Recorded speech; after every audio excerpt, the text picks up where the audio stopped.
Hello, everyone. How are you? Good, and you? I'm well. Very good. Thank you for joining us again in this rainy Brooklyn day, and Bronx too. Bronx day. I think it's raining up there as well. Does anybody have any questions from last week before we get started? I have a No. question. Sure. Is Discover a good credit to start with? I mean, Discover credit card. Yeah. All cards come with specific promotions, and are all really. A card is more of a personal choice, so it really depends on what your needs are and what your wants are. We're going to get more into that down the road, but I wouldn't be so so allegiant to a brand. I'd more be allegiant to what they are offering for you to get the card. Meaning, are they offering a 0%? What is the interest rate they're charging? What are some of the ways in which what are some of the things that they're offering with the card? Are they offering, like, I think as a young person, are they offering like cash back, meaning that for every dollar you spend, they give you a percentage back? There's different things that cards offer. And I think that's more tailored to, should be more tailored to your specific wants and needs. And we're going to go through that later on in the program. But good question nonetheless. Anybody else? Is the video working for me, Larry? Video's working.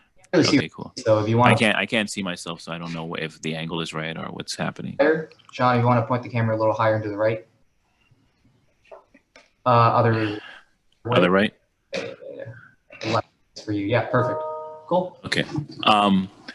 Does anybody want? We can go through maybe 2 goals and then get started into this week. Does anybody want to share their goals so we can that didn't share last week or that had time to write down their goals? No? Going once, going twice, 3 times. Okay, so let's get into the slide. So we're on week 2 of Financially Clean, and we're going to get into credit, which is the first letter in the acronym of CLEAN. So next slide, Larry, please. And as we said last week, we teach financial literacy so that you can know how to use it and apply it towards your personal life goals, and understanding how credit can help you having good credit, and how financial literacy can help you achieve those things. So in everything we talk about and everything we teach moving forward, I want you to really relate it to your life, and don't just look at it as definitions and theories, but and stuff that we're just trying to teach you, like how you would be teaching math or English or grammar or anything like that. But look at it and say, okay, how does this apply to my life? How can I make it work for me? What are the questions I need to ask so I can understand? Because everything we explain here applies to your life. Hey, Jeff. Hey, what's going on, Sean? You're 100% right. So next slide. Yeah, so in order for you, it's kind of like, I feel like a yoga instructor now. In order for you to really get it, you have to become one within yourself. You have to understand everything that's happening and realize like how you can make this work for you. So let's start with the first thing, just a raw definition of what credit is. Credit is the ability to obtain goods or services before payment based on the trust of the payment we made in the future. Now, there's some key words here, okay? It's the ability to receive a service or good before payment. How powerful is that? Meaning that, like, for example, I just actually for this class, I thought I needed to get, I need to upgrade my home PC. So I got an Apple PC, and it's at 0% interest for 14 months. And I make a monthly payment of $108 a month. Now, how powerful is that? I'm going to get a $1,400 equipment to use and I only have to pay, and I have no interest on it. And I only have to make monthly installment payments of $108 for the next 12 months. So I have full reign access to this Apple computer because of my good credit and because of my trustworthiness. And I could use this Apple computer now. If I was a student, to do my work, if I'm a businessman, to complete my work tasks, to use it to make money, generate income. So that in my head, if I make $108 a month in revenue from this computer, everything above that is a bonus, and the computer pays for itself. And I'm using, the extended credit that Apple gave me. Now think of that on multiple levels. Think of that if you're owning a business, if you're able to get your goods that you're wanting to sell. If you're selling baseball hats and the vendor says, you know what, because you have shown good business with me, you've always made payments on time, you've done well, I'm going to give you 100 hats to sell, and you don't need to pay me till 60 days out. How powerful is that? And that's the ability of credit. If you maintain good credit, it's really a loan that can be as little as 30 days to even go out as 18 months, 24 months before you have to make any type of substantial payment towards that loan.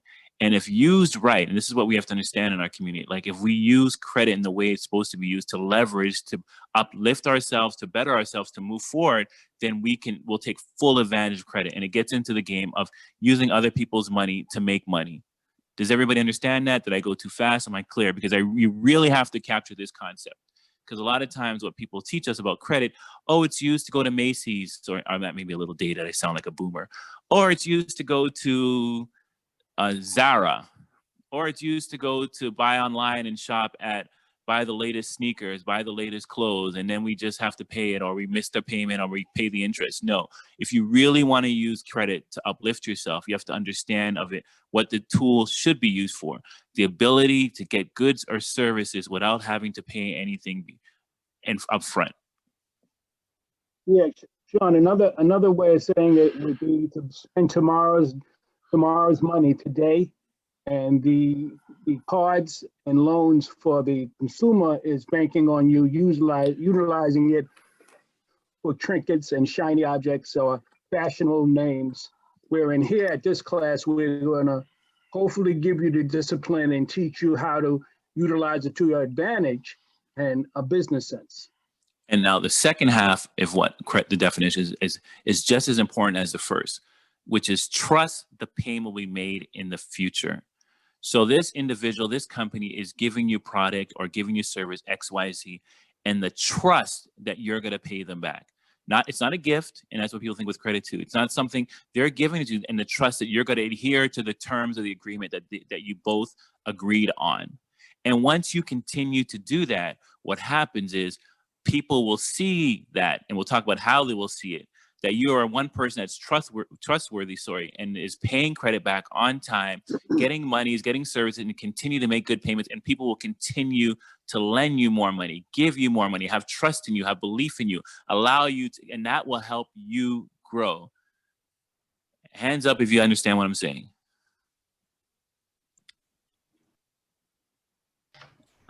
Does everybody understand? Okay, Joanne says yes. Yep. I'm only seeing one hand. Only one hand understood, because I'll go back to it if you didn't understand it. Because this is the critical part that you have to understand as young, old people, and whatever age you may be, that this is like the cornerstone of financial literacy and accelerating. Ramel, thank you. Okay, let me move forward. Credit is usually extended in two forms, all right? Two basic forms, a loan or a credit card. And loans can come in many ways. A mortgage is nothing more than a loan. Your student loan, hence the term, is a loan. A personal loan from the bank is a loan. Somebody giving you, Apple gave me a loan to get my computer. All right? And those usually come with fixed, agreed upon payments. Every month you pay this fixed amount for a certain period of time. All right? And the second is what we call credit cards. And credit cards is called, there's closed loans and there's open loans. So credit card, the personal loans, the mortgages are considered like a closed loan because it's a fixed amount that you're paying every month. Open loans are where they can vary every month.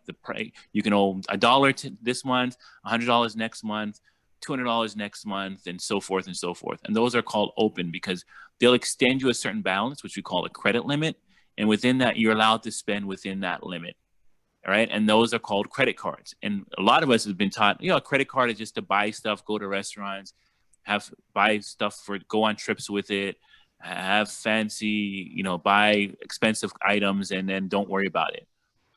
If a credit card is used correctly, it's a powerful tool once again, because at bare minimum, every credit card gives you 30 days of interest free, where you don't have to pay anything back. You don't have to pay any interest, and interest is very important. It's the cost of doing business, where you don't have to pay any interest, if you just pay them back in full in 30 days. And once again, that's considered a short-term but powerful interest-free loan.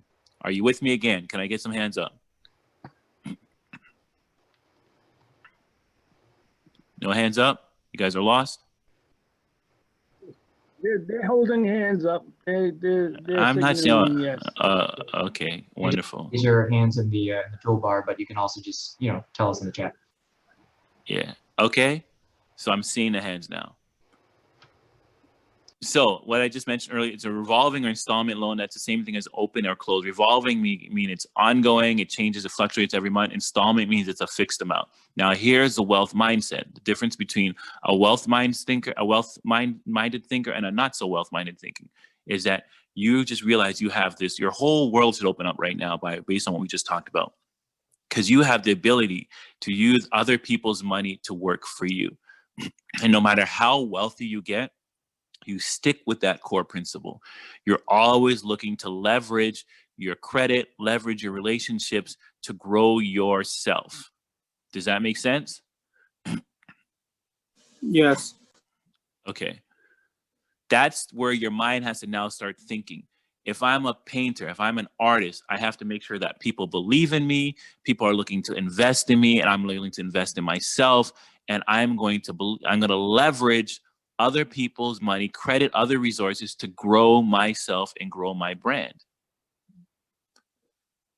How much you borrow depends on your likelihood to pay back. So it's very simple. If we have, how many people we have 40 something people so far, 51 people now in this group chat. And now if I borrowed $10 from all 51 people, you guys collectively, I said, as cash at me $10 and I'll pay everybody back before the next class. The next class comes and I pay none of you guys back the $10 that I asked to borrow. How much trust would you have in me? How much trust would you believe in what I'm teaching today? Would I be credit worthy that I could ask then the following class, can I borrow $20 now? But don't worry, I know I owe you the 10, but I'm gonna give you the 20 and the 10 back the following class. Would you believe me? Would you have doubt? And then if that class came and I said, you know what, I don't have the 20, I don't have the 10, but lend me 50 now, and I'm gonna give you all back at the end of the program.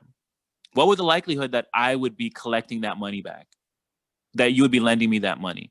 And the same thing applies with company of credit. People will be like, Sean, I didn't get approved for the loan. What's your credit? Well, I had this loan. It's not my fault. I had this going on. I had that going on. I missed a couple of payments. I missed some payments on my student, but I had some family crisis. I had this happening. Creditors and lenders don't care about that. I always say, don't make your problem my problem. All they want to know is, are you meeting your commitment with us? At bare minimum, are you making a minimum payment? Because if you're not, then the likelihood of them wanting to do business again with you, it will be slim. And if they do want to do business again, here's what the scenario they will do. So for example, if I said to you guys, I want to borrow $10 this week, and I pay back maybe half of you, and I don't pay the other half back. You guys could then say, well, you know what? Since half the people got paid back and I didn't get paid back, next week I want you to give me $11. And most likely I'll be in a vulnerable position. I'll be like, okay, I have to give you $11. And some people may say, you know what? I want you to give me $15 back, or I want you to give me $20 back. And we call that interest, because you have shown that you're not credit worthy. So we have to make sure that we add something on, in which we call it to hedge ourselves, to reduce the risk. So we get a bonus on top of that, because you're showing that your pattern suggests that you're not going to make payments on time. And that's how credit works kind of in America. Like, everybody can extend and get credit, but it's a matter of what term you're going to get. And the term is based on how well are you meeting the terms of the agreement that we put together. If you're meeting them and you're compliant to them and you're paying things on time, you'll get better and better deals. But if you're somebody that's shady and you're paying here, you're paying there, and you're giving excuses, then you may still get the loan, you may still get the credit extended, but it's going to cost you a lot more. And Sean, if I can mention, whoops, sorry. Please. Do something really quickly. I feel like there's a lot of negative perception in the world where, let's say, using your example of, I'm going to apply for a loan, but I have all these other obligations that I didn't pay back in the past. And oftentimes I hear a lot of people say, how could you do this? These guys are just out to make money. Like, don't they have any sort of humanity?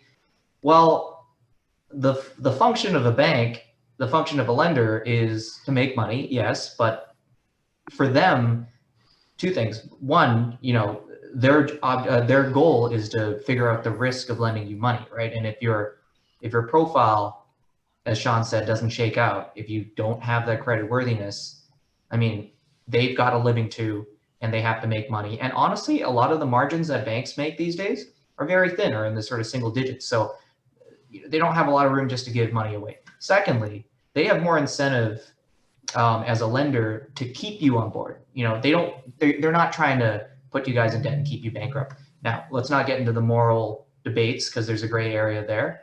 But generally speaking, they make more money if they have you on longer term rather than, you know, just encouraging you to pile on a ton of debt, you go bankrupt, and then losing you as a customer. Correct. Let's go to the next slide. Okay. Everything's based on trust is really the point I'm trying to So make. now the question becomes, where do they find out this information from? How do they know who has good credit, who has bad credit, and how are they going to know if I'm somebody that they should lend to or not lend to? Well, there are what we call credit bureaus, and their job is not to say what's right or what's wrong. They just collect information. They're just gathering information, and this information comes from a multiple of different streams.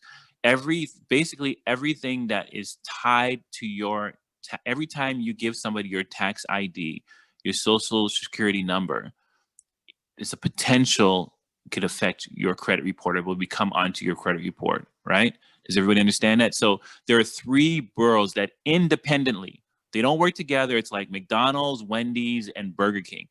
Fast food restaurants, but 3 separate businesses. They are Equifax, TransUnion, and Experian. And all lending institutions, if you become in which a lending institution means if you're a bank, your credit card agency, your auto car dealership, you are mandated and required by law to report all the transactions to these credit bureaus, right? So these bureaus just gather the information, and it's all based. If you don't put your tax ID down, then like I had one of my employees from years ago, she had a corporate card. I gave her to run the business. And you basically, to get somebody a corporate credit card, you just give the bank the name. You don't get their personal, they don't ask for their personal tax ID or anything like that, because everything is determined by me, the business owner, what they're spending going to do. And if they don't make their payment, it falls back on me, basically. So they called me out of the blue like 10 years ago, probably, and was complaining that their credit went down because of the corporate credit card that they had when it worked for me, which made absolutely no sense because we never gave her tax ID to get the card. It was an extension of the business. So I had to explain to her how it works. So to explain to you once again, if you co-sign something for your friend, for your parents, for a lease, for a property, there's a potential that if they don't make payment, it would go onto your credit report. So once again, one very important note, anytime you give out your tax ID for whatever reason, there's a potential that it would affect your credit score or your credit, or it would be reported to your credit report. Does everybody understand? Yes. Okay. Very important, because you are going to get asked down the road in life. And believe it or not, how I even thought of getting this Apple computer that I ordered yesterday, because my friend that lives in Barbados saw this same promotion. He was like, "Hey, Sean, can you get me the new Apple phone 12? And there's a promotion where you can just give them a monthly payment of $50, and I'll give you $60 a month, and you get the phone for me." And guess what do you think I said? Did I say yes or did I say no? I'm gonna make $10 every month. All I gotta do is order the phone for him and let them run my credit. What do you think I said? Yes or no? How many say yes? Yes. No? No? Say yes. How many? Say yes. Any more no's? Any more yeses? No? Yes. Yes? No's? No. No? No? Okay, so I think, Larry, we have more no's than yeses. Yeah, I think we got a couple yeses and a lot of no's. Okay, well, the no's win. I said no. Well, I didn't, to be honest with you, sometimes I don't even reply. I didn't even reply. He sent me the message, I didn't reply. And my answer is a firm no. Because if he decides not to make that payment for the 12 months period, I'm left to pay it. He has no obligation. He doesn't have to pay it. And it affects me. I wouldn't have been able to get the loan for the computer that I got. So it would have prevented me from getting any further type of business with Apple during that period of time. And if he would already had the phone, because he wants the phone right away, as soon as the phone comes, send him the phone. He'll pay $60 a month. So he already has the phone. And if he forgets to make a payment, or if he decides to pay me late, I still got to go make the payment. It's my responsibility. And I don't extend my credit like that to nobody, and neither should you, especially when you're young. When you're young, people are going to come at you because they know you have limited credit, and you may get approved before somebody that has bad credit. But there's a secret note. If somebody continues to have bad credit, then if they're not being responsible, I don't think you should take that responsibility for them. And, and sad to say, it may come in the forms of close friends, like my close friend, family members that you've known your whole life, parents, unfortunately, and you have to make that decision. What's the exposure? Even though it was $60 a month, that was just too much exposure. And he's all the way in Barbados. So him paying this money to me, like he said he was going to pay, dude, he's not obligated. And I don't like to run people down. So the no's win it. I said no. And Sean, going back to what I said earlier, I explained the context of a bank making a loan, right? This is basically Sean making a loan. So I think it's a lot clearer when you have a friend that's asking for something, you're basically acting as a lender, right? Like, I don't think anyone blame Sean for saying no. But he probably doesn't even think of it as a loan. He probably just thinks of him like most of you guys may get cornered, like you're doing me a favor, and I don't understand why you're not doing this for me. Why can't you do this for me? It's only $60. I know I'm going to pay you back. Why? I don't understand. Why you don't think I'm going to pay? That's where you'll get cornered. But like Larry said, it's a loan. I am the lender. He's asking me for a loan. And it's at the end of the day, if he doesn't pay, it becomes my responsibility or not. My credit, my relationship with Apple is ruined. Make sense? Yes. Yes. Okay, cool. So let's go on to the credit score. So your credit report, which we're going to go into specifics further and later on in the class, it can be pages, depending on how much credit history you have, how many credit cards you have, even mortgage, auto loan. I've seen credit reports up to 100 pages. It could be in the 20s and the 50s. And in America in general, we like things quick. We like results quick. And nobody have time sometimes to read through 20, 40, 60 pages of a credit report to determine whether somebody is credit worthy enough to get this loan or so forth. So what this company did, or these gentlemen did, it's called Fico Score, which is by Fair, Isaac and Company. It was founded in 1958, and it's by two gentlemen with last name Fair and Isaac that developed a scoring algorithm. So it took in all the information that the credit bureaus provided, and it calculated and spun out a score so that you can get a quick hit of somebody's credit history by knowing what their credit score is. So the credit score ranges from 300 to, ta-da, Mr. 850. 300 being on the low end, 850 being on the high end. So when companies now can look at, and even individuals, even me as a landlord, I'm looking at a tenant, I'll look at what is their credit score. And if they have a high credit score, not so good, then I can, look through the report and see why the score is what it is. But it gives me a quick analysis of what the score is. And companies can be very snobbish. So like the lady that I asked about earlier about Discover Card, and the reason why I said I was not really, I was telling her not to be more focused on the brand, but what the card is presenting, because Discover may have 5 different types of credit cards. And I worked at American Express. So what I'm telling you is factual. Discover may have 5 different credit cards, and they may say people with credit scores from 750 to 850 are tier 1. We're going to give them the best deal, which is minimal interest rate, free trips every year, incredible access to airports, gifts every month, because we really want these people on our books. And why do we want them on our books? Because the likelihood that they're going to pay us on time and they're going to pay what their debt is, they're going to pay their credit card every month is very high because they have a good credit score. And now they may go down to like bottom of the barrel people with low credit scores, maybe between the 500 and 600 range mark. They'll say, yeah, 2 out of every 5 people in that credit score default and don't pay back.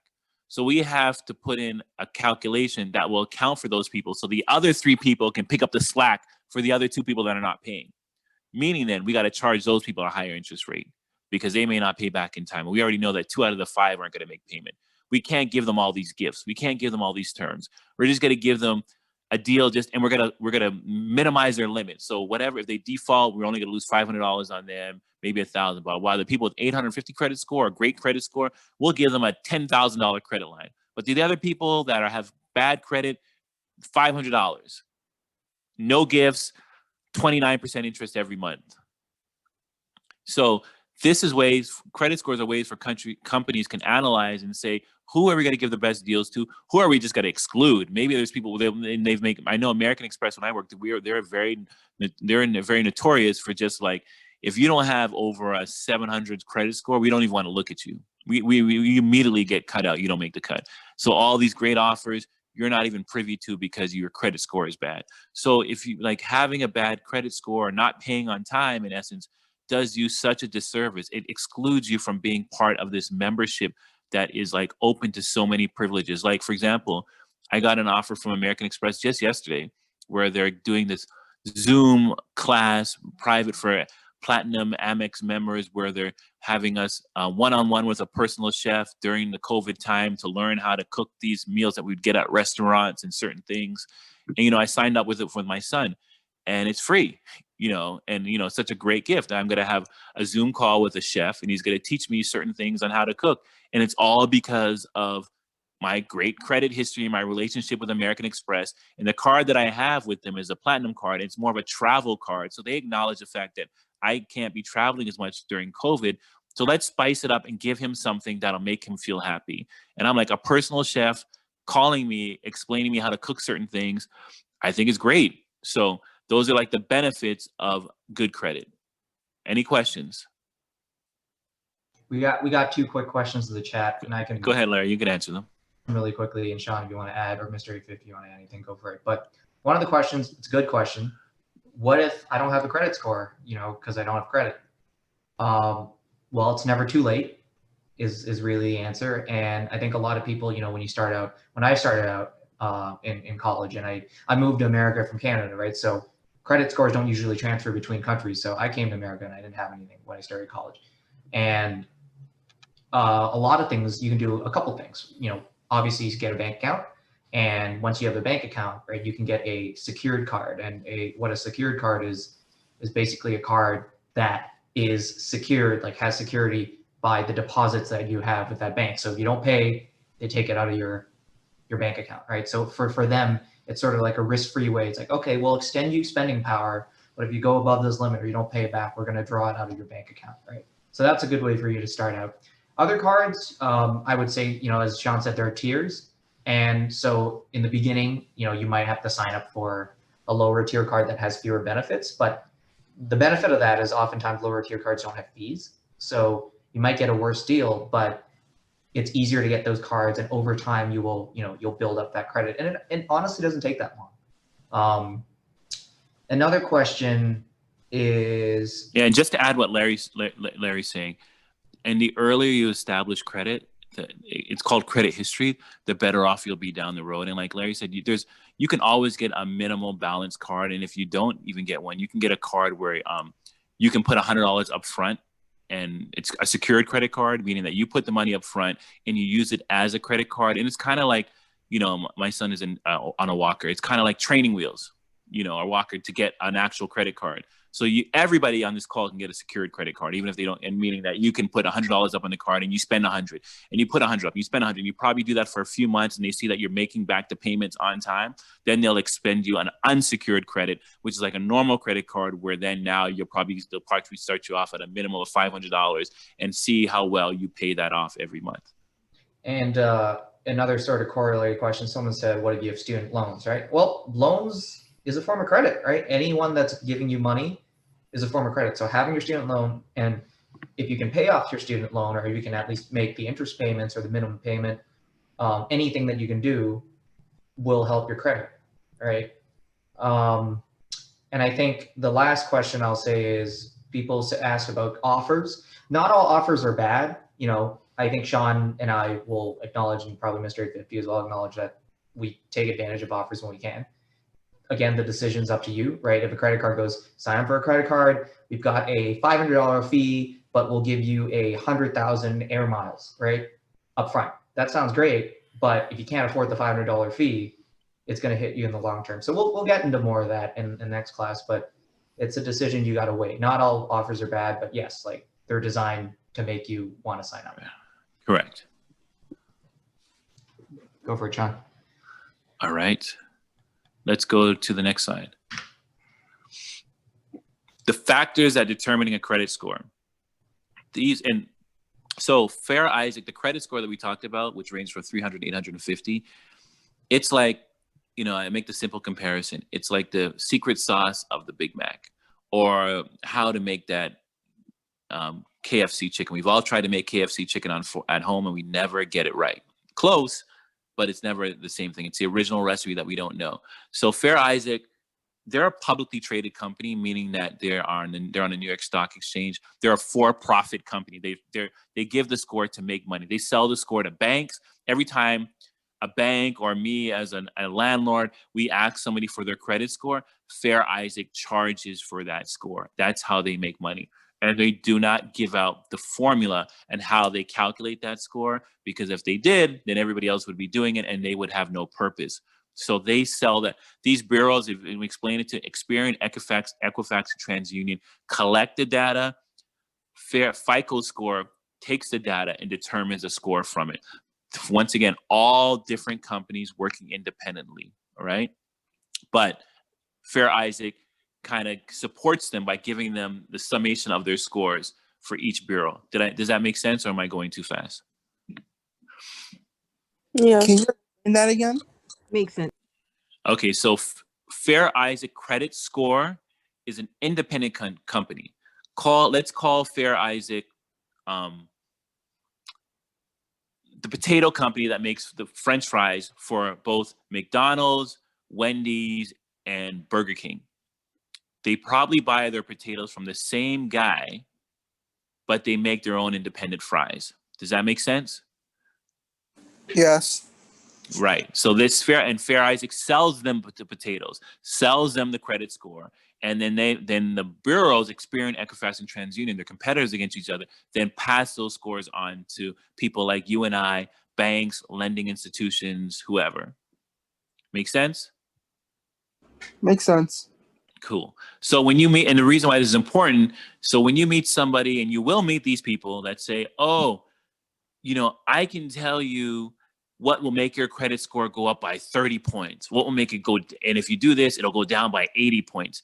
You need to run hard from those people, because nobody can tell you the exact amount your score will go up or down if you do certain things, but they will. But what they can tell you is things that will affect your credit score in a positive way, and things that will affect your credit score in a negative way. But how much and how little, nobody knows, because that would be giving out the secret recipe that Fair Isaac protects, because that's how they make money. Understand? Understood? Yeah. And there's a lot of yes. I want Mr. to add that, for example, I have a FICO score of 850, but my Experian score is 830, and I can't, it hasn't moved past 830, and so that's based on the Advantage score. So, but the one that concerns me the most is the FICO score. So my FICO score remained at 850, but as he said, each one has a different algorithm to add up your score, and there are certain things that determine how that score will move up or down. And I've not done pretty much anything different to cause my score to be lower for the Experian, but it hasn't budged for a full year past 830, and fluctuates maybe down 5 points, between 825 and 830. But that's just the way that algorithm works. And that's just a perfect example. Like Jeff is doing everything within his control, and understanding that he doesn't know fully the algorithm to get one from 830 to 850. And that's the whole point of what I'm saying, because there's people that are going to prey on you in life, that are going to be telling you, like, we can credit repair people. And part of this program is to let you know how you can fix your credit yourself. So credit repair people are going to come to you and tell you what they can do and how they can do it, when you can really do it yourself, because all they're doing is, you cannot fix, and we're going to get more into this in the credit report, you cannot fix a negative thing on your credit report that is true. And you cannot change a negative thing on your credit report that is true. But you can change a negative thing on your credit report that is false, meaning that something appeared on your credit report that isn't yours. How you can better a negative thing on your credit report is by practicing good habits moving forward. Because it's your report card. Like, you know, in your first semester of college, if you got an F in physics in your freshman year, the F still shows in your senior year, although maybe you're getting A's now in physics.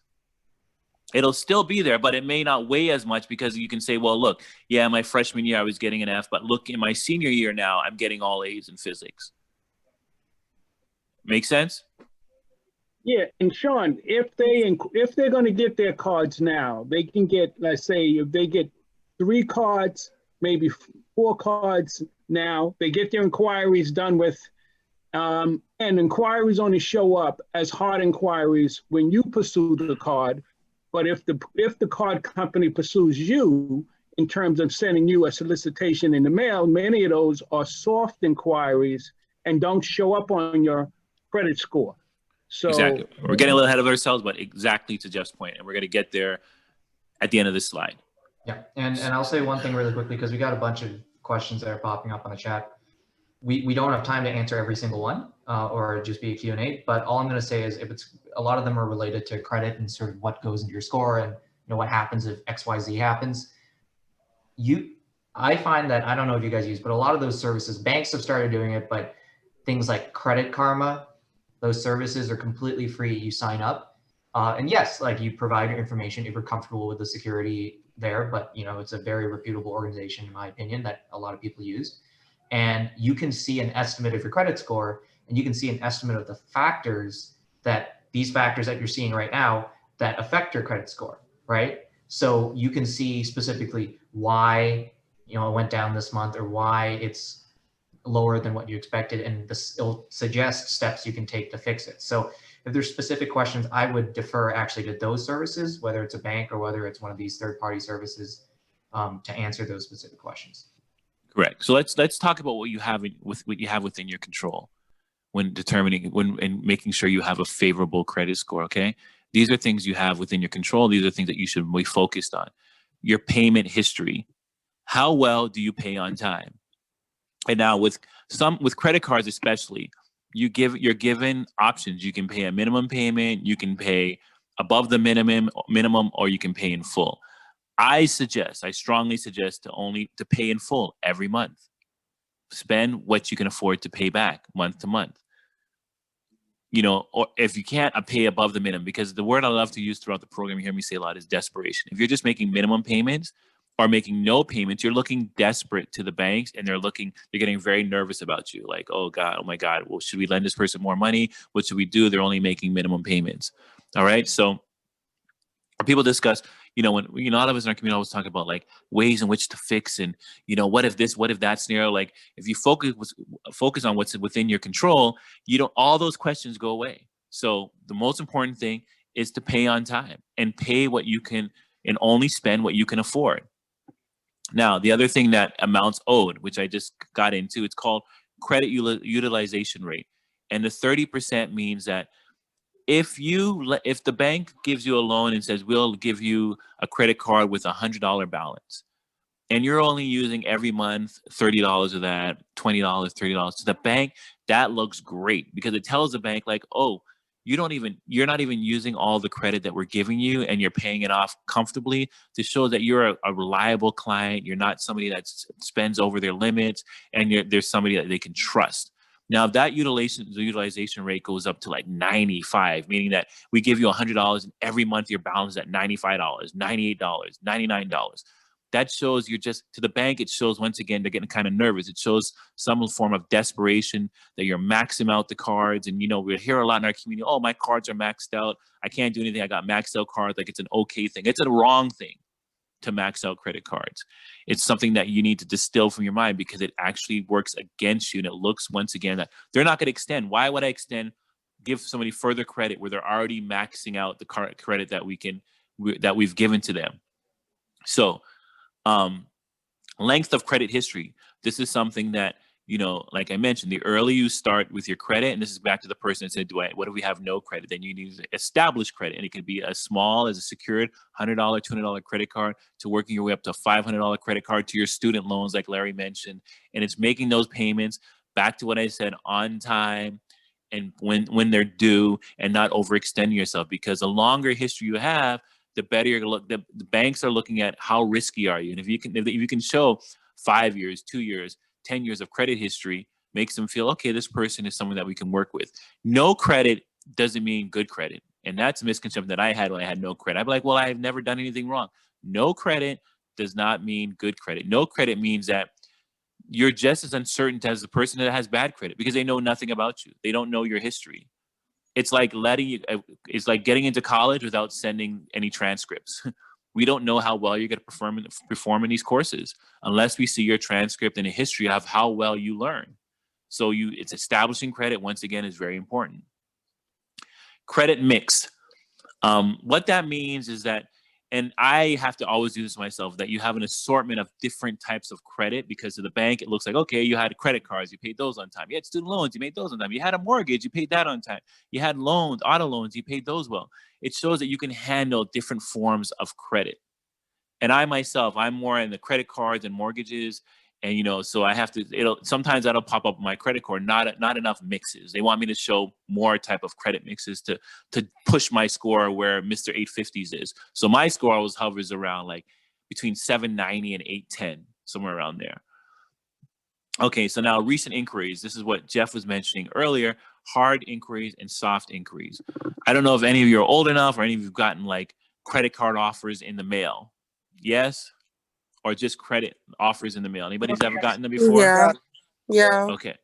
Okay, those are called soft inquiries, meaning that you didn't initiate that, because most credit card offers that you got they're running your credit score on the back end. So once again, credit bureaus, Experian, TransUnion, Equifax, Fair Isaac, they send credit reports of millions of people's credit scores that banks and lending institutions buy when they want to do promotions. A bank may be like, a car dealership may be like, in Brooklyn, in Flatbush, Brooklyn, we want to send out car offers, loan offers, auto loan offers to people with 700 credit scores and above. And how they get this information, they'll buy it from the bureaus. That's why the bureaus, credit bureaus, is a business. That's why Fair Isaac is a business. So they'll send them a data sheet of all the people in zip code 11238 that have credit scores above 700.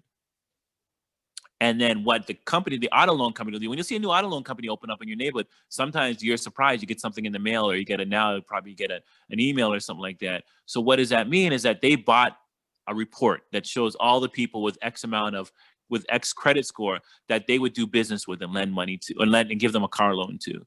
So then what happens is that when they pull that information, it's called a soft inquiry, because you had nothing to do with it. It was happening on the back end.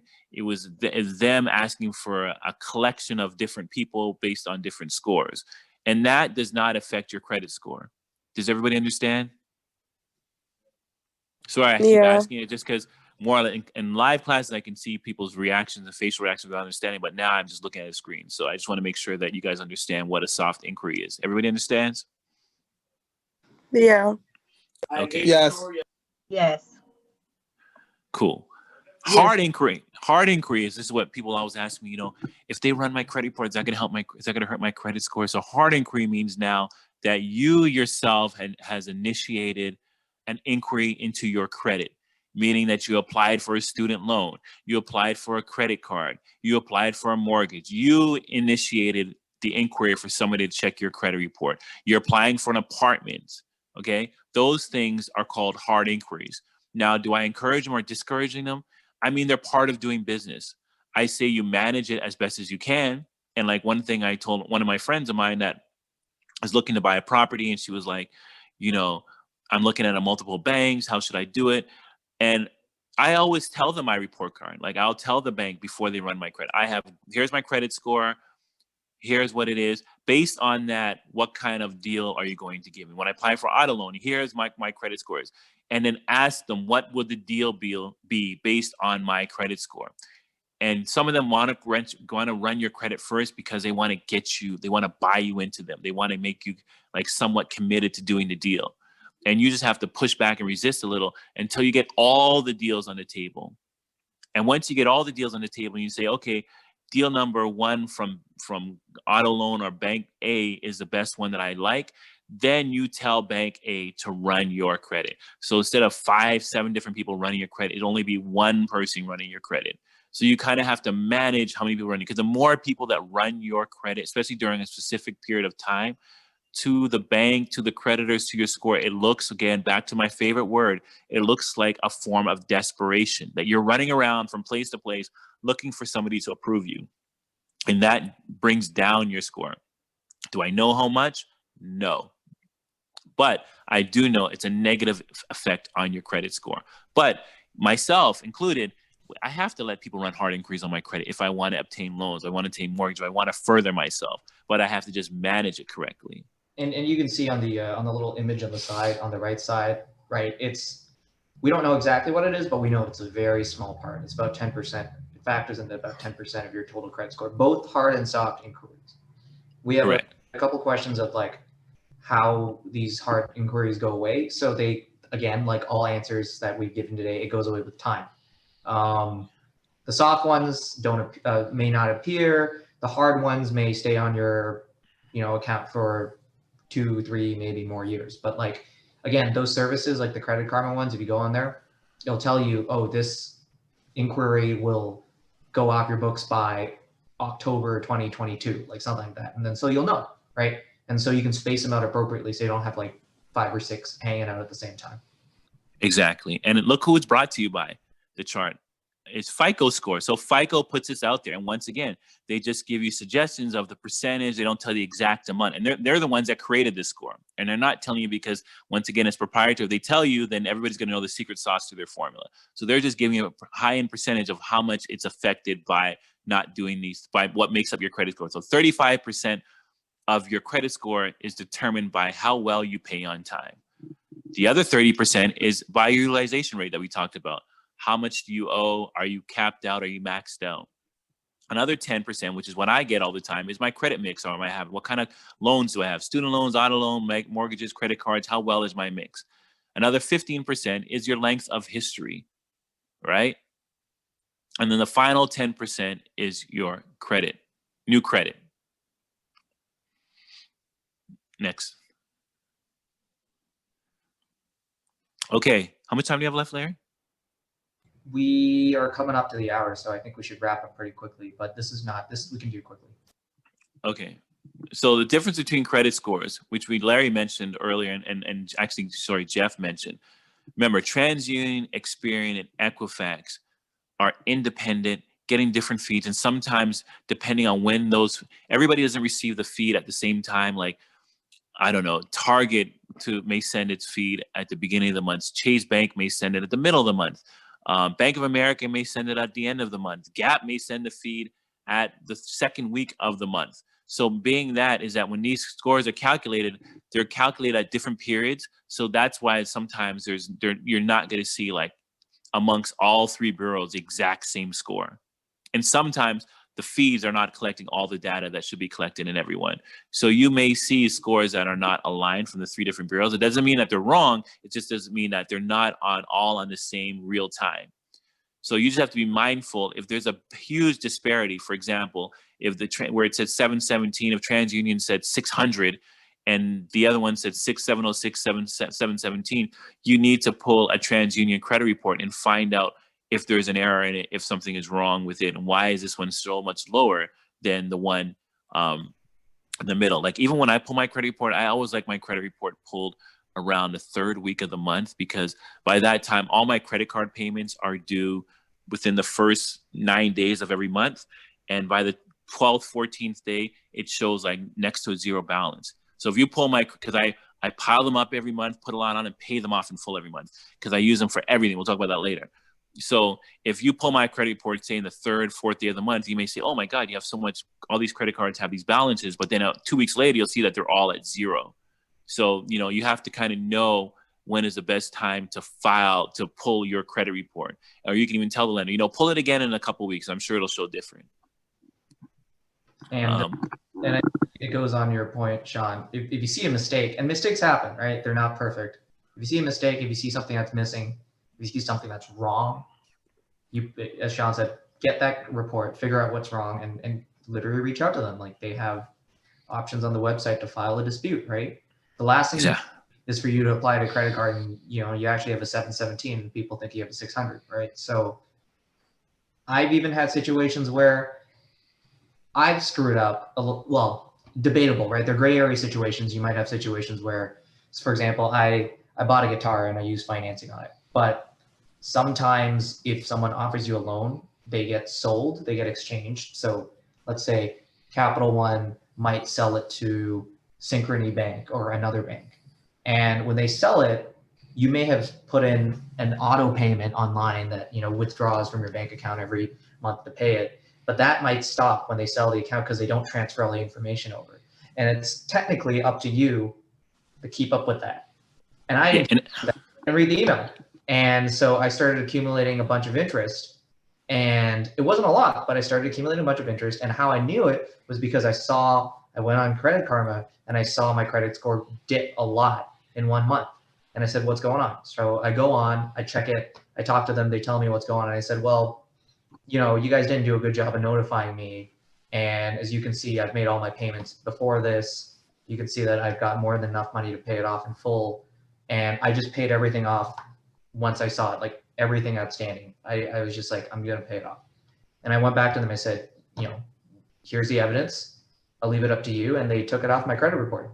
So you won't see it if you pull it today. So things can be done, but it's on a case-by-case basis. And this is back to the earlier point where I mentioned when I said with these credit bureaus, their role is just to collect information and not to referee your credit report. It's your responsibility to find the errors, to find the discrepancies in your credit report, not theirs. You can, once you provide the supporting evidence to show that this is not right, maybe by a statement or some other form, then they will make the adjustment. And this is what I said about people that says they can fix your credit. This is basically what they do. They will, on your behalf, file the dispute if there is an error in your credit report and get the change made. And you'll be like, wow, my credit score just shot up, when they have done something you can literally do yourself. And like I said, they can't make a negative thing that is true go away in your credit report. You can't call one of these bureaus, TransUnion, Experian, Equifax, and say, oh, the payments that I missed back last year was because my grandmother was sick and I had to help her out and I totally forgot I had to make these payments. They're not gonna be like, oh, okay, we'll give you a one-time pass and we'll remove them from your credit report. No, because their role is just basically to report the information. And regardless of if it's right or wrong, they're just reporting it. And it's for you to pull your credit report. And like Larry says, actually the U.S. government passed a law about 10 years ago, which allows you to pull your credit report for free. It's called freecreditreport.com. once a year and see and review your credit report to make sure everything is accurate. So once a year, just to clarify, you can pull it for free from each one of the bureaus once Correct. a year. Three, Correct. technically. Correct. You want to go to the next slide, or we can save that for next week? We might want to save the next slide because this is sort of It's going. Yeah, we'll save that for next week. All right, let's just wrap it up towards the end. It goes. So once again, time always flies. By show of hands or comments, what do you guys think? Did you like it? Is there anything else that we didn't cover? Did I go too fast? Just kind of your feedback so we can perform better for class 3. I have a question. Sure. So the FICO score is the actual credit score? Correct. Summation of your credit report. Okay, gotcha. Driven from the credit reports, either from Experian, Equifax, or TransUnion. Okay, great. Thank you. No problem. Anybody else? You got a lot of good stuff, and thank yous, Sean, on the chat. Thank you all for listening and bearing with me every week for the hour to 45 minutes. I feel like I'm rambling a lot, so that's why I just need clarification that I'm not rambling. I just want to make one quick point, Sean. Yes, sir. Everyone that's listening to this class, please take everything we're saying very seriously, because this does take discipline. This does take work. And if you're in your 20s, you are far ahead than we were at your age. Trust me. And you'll see a great difference in your score just in a matter of a short time. And I'm saying maybe 2 to 3 years, you'll be over 700, which would put you in an excellent range. Yeah, and I hope you're personalizing this information. You're really trying to not just learn definitions and terms and understand names of bureaus, but you're thinking about it in your life, what you need to do and how you need to do, regardless of what you need to do. Apply this to what you're doing. So I really hope you're taking this in and you're internalizing and you're realizing, how can I make this information work for me?